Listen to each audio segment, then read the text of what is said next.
এমনভাবে কাজের চাপ পড়েছে যাতে করে হচ্ছে পুজোটা আমারই। কারণটা হচ্ছে দেখো তোমরা দেখতেই পাচ্ছ ২-১ দিন ধরে আমি এতটাই ব্যস্ত হয়ে পড়েছি। একদিকে মেশিনের কাজের চাপ রয়েছে আর একদিকে হচ্ছে ঘরের কাজকর্মর চাপ। তো আমি হচ্ছে মেশিনটা এদিকে রেখেছিলাম, তারপর যেন আমার কাছে একদমই ভালো লাগছিল না।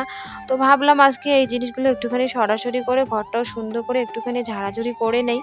আর ঘর-দুয়ার পরিষ্কার থাকলে কিন্তু একটা খারাপ মানুষেরও মন কিন্তু ভালো থাকে। মানে শরীর যদি অসুস্থও থাকে তারপরেও কিন্তু মনটা ভালো থাকে। তো আমি জানি না কার কিরকম, তবে কিন্তু আমার তো এরকমটাই মনে হয়। তো ওইদিকে হচ্ছে একটুখানি ঝাড়াঝুড়ি করে নিলাম। নেওয়ার পরেই আরকি আমি হচ্ছে এদিকে রান্নাঘরটা এখন পরিষ্কার করে নিচ্ছিলাম। আর যেহেতু স্কুল বন্ধ রয়েছে তো সেই ক্ষেত্রে আমার ছেলেও বাড়িতে রয়েছে আর হাসব্যান্ডও। তাহলে হচ্ছে আমার একটুখানি কাজের চাপ কিন্তু বেশিই বেড়ে গিয়েছে।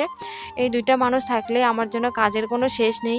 তো এইদিকে হচ্ছে আমি সমস্ত কিছু ঝাড়াঝুড়ি করে নেওয়ার পর আমার ছেলে আবার এসে এখানে বসে নোংরা করে দিয়েছিল। তাই আমি